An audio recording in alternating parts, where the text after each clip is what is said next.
da nutrição da terra, de um bom sol, uma medida certa de água, de um olhar e deixar o tempo, e aí ela vai crescendo, né? Do seu jeitinho. Então, ter esse olhar amoroso, carinhoso por esse processo que hoje vai ser apresentado pela Alice, que encabeça esse trabalho todo, como produtora, em tudo. Então, é muito trabalho, gente. E ainda decorar todo o texto, ainda assimilar todo o processo de direção. Então, parabéns, Lisa, ela está de parabéns até agora. Já aqui a gente já traz umas palmas do processo até aqui.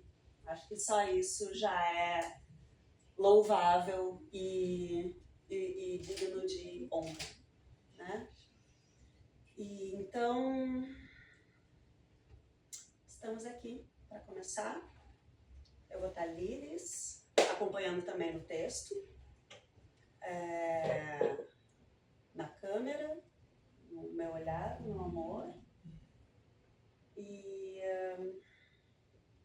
acho que é isso, eu sinto meu coração acelerado, senti a emoção vir, então eu entrego toda essa vulnerabilidade aqui no processo, confiando de que ele é lindo por si só e que veio para trazer algo muito especial para o mundo. Então, quer falar alguma coisa? Então, agora é nós aqui pegar. Centro, a gente coloca aqui na luz, fecha um pouquinho os olhos, respira, sente o corpo em volta,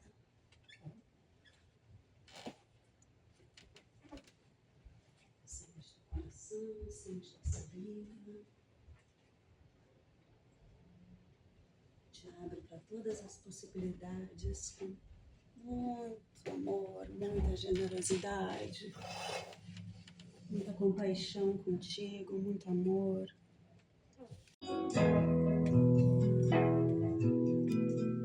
Pare pra pensar no tempo e o tempo nosso pensamento voa.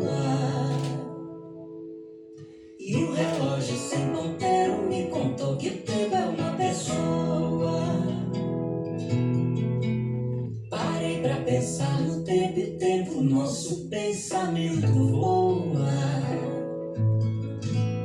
E o relógio sem ponteiro me contou que o tempo é uma pessoa que ri da gente à toa.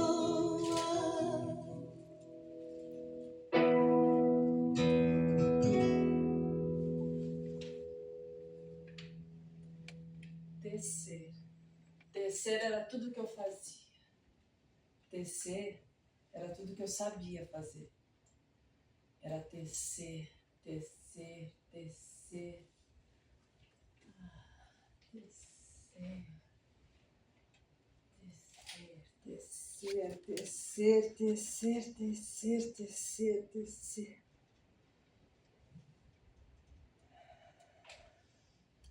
Cansada.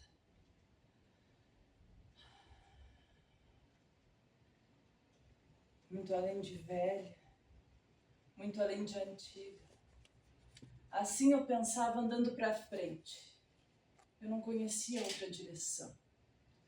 Vasculhando o passado que eu carregava nas costas, eu procurava o dia em que tinha começado a caminhar. Já procurei muito. Agora até duvidava que esse dia existisse. Que eu, como tudo mais, tivesse um começo.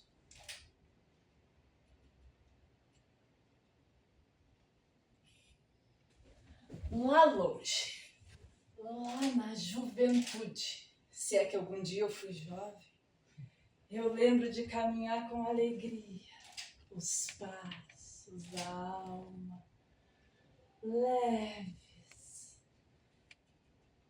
Ah, sim, tinha sido bom. Naquela época, certa de que o mundo inteiro era tecido, e arrastado por mim como uma imensa rede. Enchia-me de orgulho e de poder. Eu piso com o pé direito, trago a primavera. Piso com o esquerdo, vem o verão. Cada passada minha traz uma flor, um fruto, uma semente. Coisinha de nada. Se o vento acabar, você morre. Eu não. Eu sou meu próprio vento. Sou eu que comando a ordem de tudo. Que faço a hora do sol e marco a noite da lua. Eu que empurro esse mundo todo para frente. Essa tinha sido a minha razão para andar.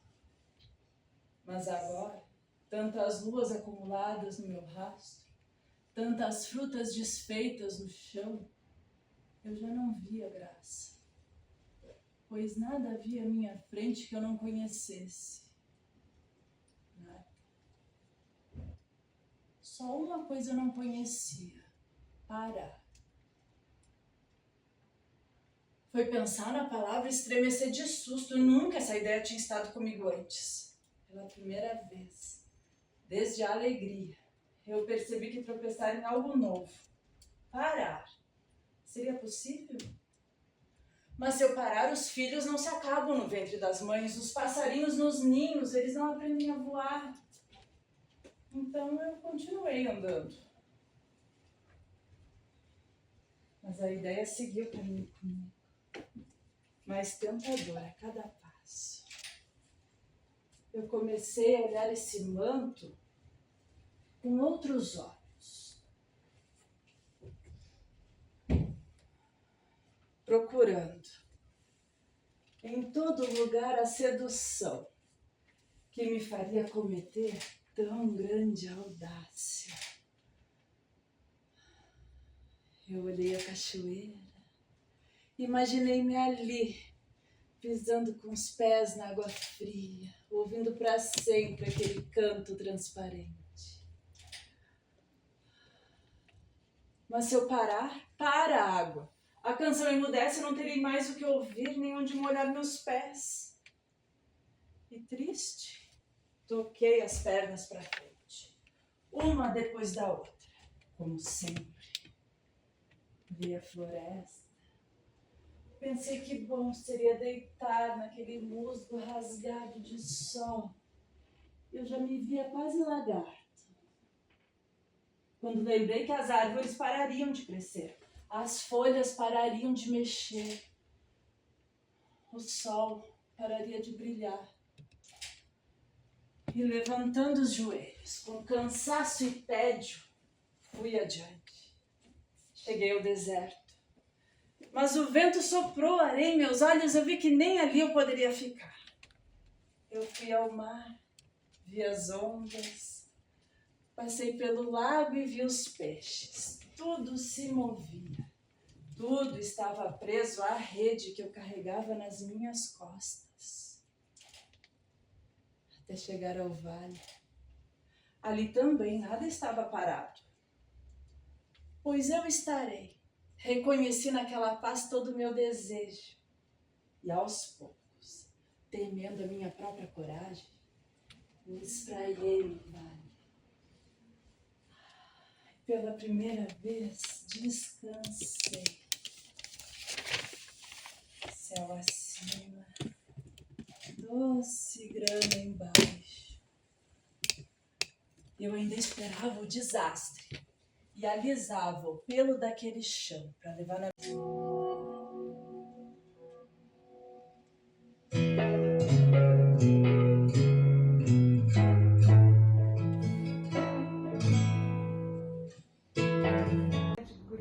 De equipe, de um processo tão bonito como esse. Eu estou muito emocionada. A Márcia, ela fez o Despertar Criativo, que foi o iniciozinho do projeto, que a gente se encontrava aqui para ler os contos. Esses chapéus aqui, todos eles são feitos com os trabalhos que a gente fez nesses encontros. Foram feitos pela Bárbara, que está ali também. Essa é maravilhosa também. Tem os mais frouxinhos, os mais apertados. Na hora não dá pra trocar. Mas...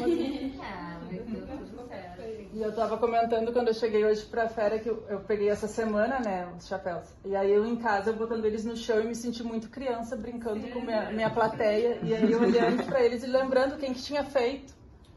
Aí, tipo, tem um pouquinho de cada uma aqui, né? Teve algumas que não puderam participar nessa parte, mas, enfim, é uma forma também de estar um pedacinho, né? De cada uma. De vocês que estão aqui. Nós todas, mulheres, estamos aí. O que tu achou? Texto gigante, hein? Isso, gente. Olha. O final tá Botou o Zé no Que ela tem, pelo que ela, a arte dela. E eu, como musicista, eu imagino o que é gravar. Eu gravo 15 músicas num show só, sem ler, né? E ela, com todo esse monólogo, né? É monólogo, eles falam, não sou da área, mas fantástico, parabéns, Alexandra, parabéns a toda a equipe. Eu acho que tem uma palavra que resume tudo isso: amor e dedicação. Parabéns. Amor e dedicação à arte. A gente precisa tanto, né? Nesses dias duros e árduos. Acho que essa A figura arte do papel salva. feminino também é muito importante, né? Esse protagonismo que ela dá, esses anseios, porque eu me coloquei muito nesse papel, né? Me inspirei muito nessa personagem de pensando tantas coisas para satisfazer o outro e criando e co-criando e saber que tá no comando de que pode desfazer, sabe? Eu me imaginei ali eu pegando essa linha e desfazendo coisas da minha intimidade que eu posso, sim, eu construí, mas eu posso desfazer, eu posso desfiar. E como isso é importante mostrar esse poder feminino de que a gente pode sim não querer mais, mesmo que a gente tenha elaborado aquele relacionamento, aquela idealização de vida, não precisa ser para sempre. Então, eu achei muito importante, muito forte essa potência, né, dessa mulher que, não, eu não quero mais, vou desfiar. Eu teci, mas fui eu que teci, eu posso desfazer. Isso eu achei muito atual nesse momento em que a mulher agora está voltando para si mesma, porque antes era para conquistar o seu espaço e agora poder dizer eu não quero, né? Isso é muito bom. Então acho que traz uma voz, uma potência muito forte. É uma mensagem bem importante, de muita responsabilidade. Parabéns. E me vem também agora de dizer que eu acho que essas histórias, né, e tudo isso que a Alice trouxe hoje aqui, ele trata, pra mim, assim, vai naquele ponto do nosso ser, sabe? Quem eu sou, né, o que eu gosto de fazer. Enfim, tecer era tudo que eu fazia, né, e tudo que eu queria. E isso foi se transformando também, né, destecendo, né. Isso é maravilhoso. E eu achei incrível, assim, também de trazer essa conexão do tecer, né? Das linhas, das costuras. E eu conheci a Liz em 2024, num encontro que a gente fez lá. E eu digo, como esse universo é incrível, né? Porque depois eu conheci a Fera lá nas Empreendedoras Restinho, Boteco Verde. Maravilhosa! E ela faz uma comida vegana maravilhosa. outra coisa incrível, né, que aconteceu, por isso que eu digo esse poder também de tecer essas costuras. Relações. A Andréia faz parte da turma 15 das costuras. Que ótimo! Eu sou guardiã do oráculo. Então, eu digo, como esse universo conecta as pessoas e conecta esse tecer. A gente tem a opção também, a oportunidade de escolher o que tu quer pra tua vida a partir daquilo ali, né? É muito incrível isso. Fiquei impactada, achei muito incrível. Eu acho, Liz, que normal, né? Nervosismo, coisas novas, se movimentando. Mas uma coisa que ficou muito pulsando assim no meu coraçãozinho pra te dizer é que, bom, a gente se acompanha já há muito tempo, né? E eu vejo quanto tu é uma mulher assim empreendedora, sabe? Quero muito te parabenizar por isso, sabe? Porque tu é uma mulher muito forte. Tipo, tu enfrenta as coisas, só a gente sabe, né, onde aperta. E eu sempre te vi, assim, no meio de tudo, batalhando por um monte de coisa. E agora eu tô vendendo isso, e agora eu tô fazendo isso, e agora eu tô produzindo isso. E eu acho que essa potência, ela tá contigo. E nesse trabalho, veio com uma leveza, assim, muito bonita, sabe? Eu acho que ainda tem muitas coisas que vão crescer, mas eu fiquei muito tocada, assim, de pensar que tu conseguiu idealizar tudo isso, que tu conseguiu fazer tudo isso, que ainda tem um caminho e não sei quando que vai ser a estreia. Março, né? A gente tá Março. pra março. Ai, meu Deus! Então, assim... Mês da mulher, né? Eu sinto muito por não ter participado, né? Como eu gostaria e as coisas, né? Mas é esses furacões que a gente vai vivendo na vida e mesmo assim de longe eu fiquei torcendo muito pra tudo dar certo e chegar aqui hoje com tudo assim, tipo, praticamente pronto, né? Assim, ai meu Deus, realmente tu pode, tu precisa se alegrar muito com isso e ver o quanto tu batalhou pra estar aqui e o quanto ainda vai crescer esse espetáculo e, cara, é teu agora, é de vocês, né? Mas é assim, nossa, bota você aí, porque você merece estar no palco, sabe? Brilhando muito mesmo, assim. Esse texto é muito potente, é muito forte. Tipo, agora erros, agora, sabe? Nem a gente fica nervosa, tudo, né?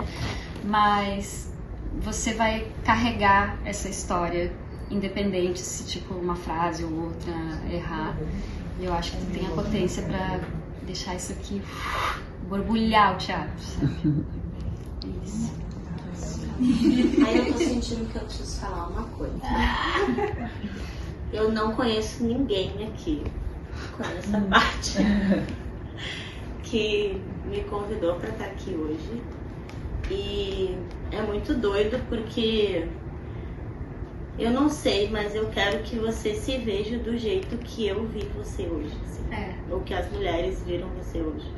Eu não te conheço, não tenho intimidade com você, não tenho intimidade com nenhuma das mulheres aqui. Mas eu fui pra vários lugares, assim, meus, sabe? Dentro, assim, tipo, imagina, você tá falando de tecido, imagina pegando a agulha, costurando lá na pele, sabe?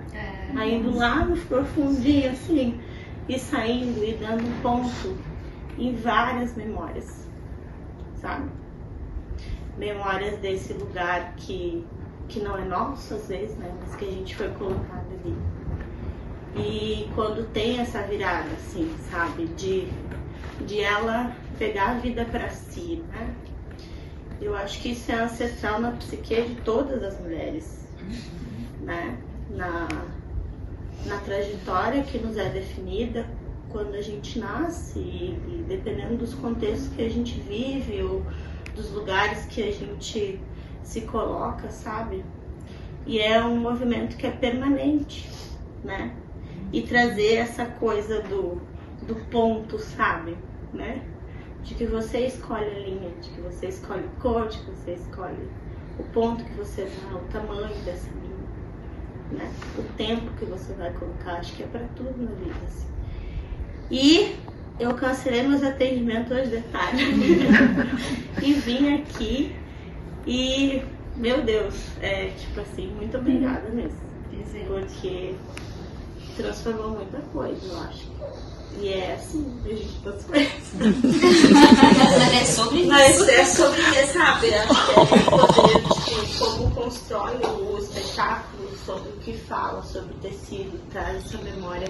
Todo mundo tem um casaquinho, uma meinha, uma coisinha que foi tecido pelas mulheres que vieram antes, né? E aí você vai pensar, as nossas avós, as mulheres que vieram antes, elas não... Isso foi o mínimo, o visível que a gente viu, no cuidado e no carinho. Mas quanto que elas tiveram, quantos fios que elas tiveram que destecer, quantos nós que elas tiveram que abrir, sabe? Que desfazer. Pra gente ter uma vida melhor, pra gente ter uma vida mais nesse lugar que é nosso, sabe? Então, toda a reverência do mundo. Mandou todo mundo a chorar. Eu não queria tirar, eu não Muito obrigada. Referência é uma boa palavra. Talvez porque a Liz já conhecia essas histórias desde criança, ela soube lidar com a intimidade mesmo do texto, Nós fizemos aqueles exercícios, né? A Márcia fez a leitura, a gente desenhava, fazia colagem, fomos, né, adentrando. Então, só que o quanto a Liz já estava lá dentro e soube fazer essa, né? Então, ela, junto com o trabalho da Fera, da direção, ficou realmente magistral, assim, o tecer isso tudo como, né, um contínuo, como uma parte, parece... Uma parte se relaciona com a outra sem parecer separada, né? Assim, muito legal mesmo. Essa parte do texto, a Fera também teve bastante contribuição, né, de ir desenhando melhor essa história. A Mara me ajudou também. E a lição que eu levo, assim, ainda hoje, já com 60 e tantos anos, não depende tudo de mim, não depende de mim. A vida se tece sozinha e eu posso usufruir sem achar que eu sou responsável. Antes todo mundo sabe um pouco do que eu estou falando. Sim. E são muitas costuras, né? Isso que a Elisandra falou agora, que a gente discutiu o texto, mas quando eu reli o texto agora para estar com ele lido hoje, eu consegui ver a mão da Fera ali, porque foram uns outros alinhavos que não havia acontecido antes. Né? Então, são os vários contatos do texto que a gente avisando com esse texto desde criança, eu já conhecia um pouco. Esse conto, particularmente, o conto que ficou ali, a Moça Tecelã, já conhecia, né, assim, mas o restante do livro não. E a gente discutiu muito, né, Márcia, sobre o que o livro trazia, como é que as histórias se encaixavam ou não, mas como essas histórias se teciam uma a outra, né. E lendo o texto para agora, eu vi assim, tinha que ter mais uma mão para fazer justamente essa costura, que é a costura que vai trazer o texto para o espetáculo, né? Vai colocar esse texto sendo dito, que daí é uma outra coisa, né? Eu não sou do teatro, mas estudei um pouquinho isso. A gente sabe que é uma outra coisa, né? Quando o texto se coloca no palco, né? E o texto lido é uma coisa, o texto para ser dito é outra. Então, essas costuras tem que ter uma mão ali que conhece justamente esse caminho, né? Para essa parte. Ele ganhou um corpo, né? Ganhou um corpo. Falar da ancestralidade, das questões raciais, trazer essa invisibilidade, né, que a gente ainda tem essa dificuldade de nominar, né, o pardo, o branco, o negro. Então, quando tu te apresenta e quebra essa cortina, né, com o público e diz: eu sou a Lisandra, meu avô, né, minha certidão de nascimento. Então, mostra assim, o quanto que a gente se coloca em papéis e não se apropria, né, da nossa identidade. O que é a nossa identidade? O que é esse autoconhecimento? Né? Que está até nesse detalhe que às vezes as pessoas banalizam, mas que é também tão potente quanto, né, que é a mulher preta, que é esse trabalho. Então isso também é uma forma de reflexão muito profunda, né, para que possa ir para esses projetos nas escolas, que eu sei que é uma das propostas. Né? Isso aí é, em termos de Brasil, nossa, o quanto que isso ainda é tão,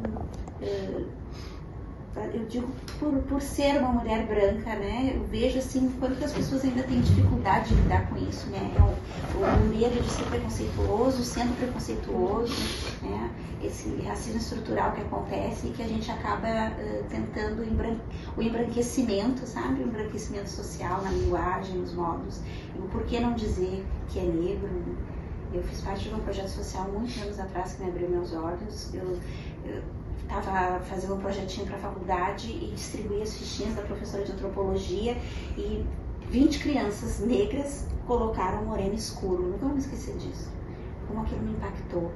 E agora eu estou impactada porque eu não sabia, conhecer Lisandra desde criança. A gente estudou juntas na quinta e na sexta série, que a tua certidão de nascimento está lá branca. Então essa forçada, né, de que tem que ser branco, ou que o branco vai ter uma oportunidade melhor, isso é muito pobre, né, em termos de cultura. Que nem na certidão de nascimento do pai dela, tá pardo. Eu, na época, assim, eu fiquei chocada, eu disse assim, pardo, nem sabia que existia essa cor. Porque pra mim era branco e preto, né? Eu não concordo com isso. Aí, pardo, eu não concordo com dessa denominação pardo. Me deixa muito incomodada, na verdade, incomodada, entendeu? Eu não sinto que isso caracteriza a nossa... É porque tu passa por isso, né? A minha filha também passa por isso, entendeu? E é difícil a gente colocar o que tu se acha, o que tu sente e o que os outros te veem, né? E a palavra pardo para mim é uma maneira de amenizar ou desconstruir a nossa identidade. É isso que eu acho. Com certeza. É que o pardo agora ele é um institucionalizado, né? Que pro o IBGE tem aquela classificação que os negros no Brasil são os pardos e os pretos. São mais claros e os menos claros, ou os mais escuros, né? E até assim, essa questão dá para discutir muito, mas esse termo foi construído com o movimento negro daquele período, né? Essa ideia de pardo é uma coisa que foi construída com o movimento negro, de colocar aqueles que não são tão escuros, né? São negros também, somos todos negros. Nos negros mais claros e nos negros mais escuros. Só que agora está surgindo um movimento, só com parênteses, que é da parditude, que é um outro movimento, que é outro problema. Daí esse é um problema mesmo. Porque sabe o que é? Desculpa até entrar nessa questão. Porque se existe negro, pardo, tem branco, amarelo, cor-de-rosa? Gente, vamos branco é branco, preto é preto. Tá aí, né? Pois é, vamos dizer que tem uma branquinha clarinha, tem amarelo. Mas está rolando aí um papo sobre os amarelos, que são os amarelos são os orientais. Tem uma discussão sobre esses orientais, como colocar os orientais, né? Não são todos amarelos. Quando tu vai inscrever no edital, já aparece ali, né? Aparece, né? Pessoas brancas. Isso. Amarelas. Tá colocado. E pardo. Analisando, né? Pardo, negro. É difícil. É uma questão também que é colocado junto do movimento negro, né? Mas as pessoas indígenas também são fazem também são parte, sei lá, de um território indígena, mas que tem Isso descobri há pouco tempo que os indígenas também estão chamados de pardos também. Os pardos seriam os não brancos, totalmente brancos, né? Os não brancos, que não são negros retintos, são os pardos, e os indígenas estão nesse meio também. Mas uma coisa que eu gosto de dizer sempre, que eu acho que dessas discussões que a gente está tendo sobre as divisões de cor, ou sobre, sei lá, quem pode casar com quem pode ter filho, quem pode não ter filhos, de cota, é melhor de discutir, que tem um problema que existe, que a gente sempre ignorou, que estava falando, né? Isso aí, tipo, as questões raciais mesmo, né? De esse fio, de quem é o que ou não é o que. A gente fazer de conta que tá tudo bem. A tua filha, a Bruna, se ele é branca, se ele é branca, acabou. Ficou assim. Né? Mas hoje a gente discute porque tem essas conversas vieram à tona. E são, discussões novas para problemas novos. Coisa que a gente achava que, brasileiro é democraticamente, não tem problema racial, é tudo lindo, maravilhoso, então tá tudo bem. Se tá tudo bem, não tem que fazer nada, né? Então, quando a gente está discutindo, já quer dizer que alguma coisa está acontecendo. Eu acho que, na pior das hipóteses, essa é uma coisa boa, né? Se a gente não conseguir fazer nada, é uma possibilidade. Porque não é fácil também discutir, a discussão não é fácil, não é fácil.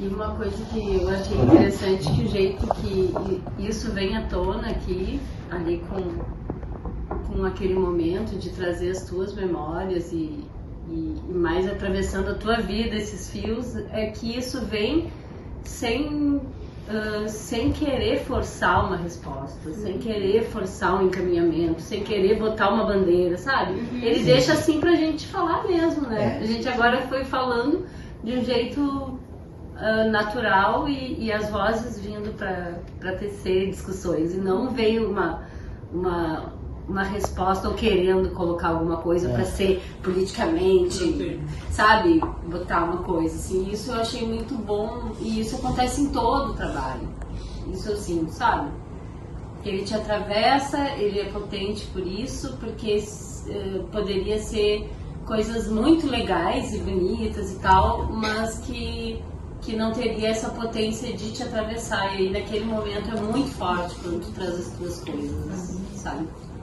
Parece que sei lá, encontra um enraizamento de onde partiu todos esses fios pra gente entender essa história, né? E é quando a gente já tá com fios da tua vida na mão, né?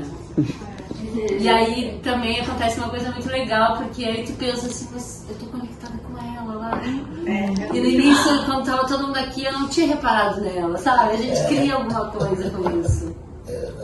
E tem um momento muito forte também, quando ela colocou, né? Quando tu te libera dessas coisas que tu desteceu, depois que tu te permite descansar.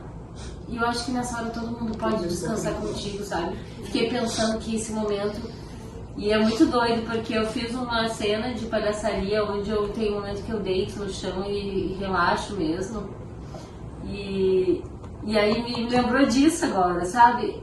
A importância da gente, mulher, se permitir respirar e, de fato, entregar pro chão e relaxar. E deixar que todo mundo diga assim, ai, obrigado, também tô descansando. Então é uma ideia, assim, uma coisa que me veio, sabe? Que aconteceu. E aí eu penso, pra gente aprender a curtir isso. Porque a Carla, quando eu tava fazendo o trabalho, ela disse assim, te namora com esse chão, sabe? Pode até, delicinha, sabe? Quando a gente tá se espreguiçando, assim. Coisa que a gente quase não se permite, né?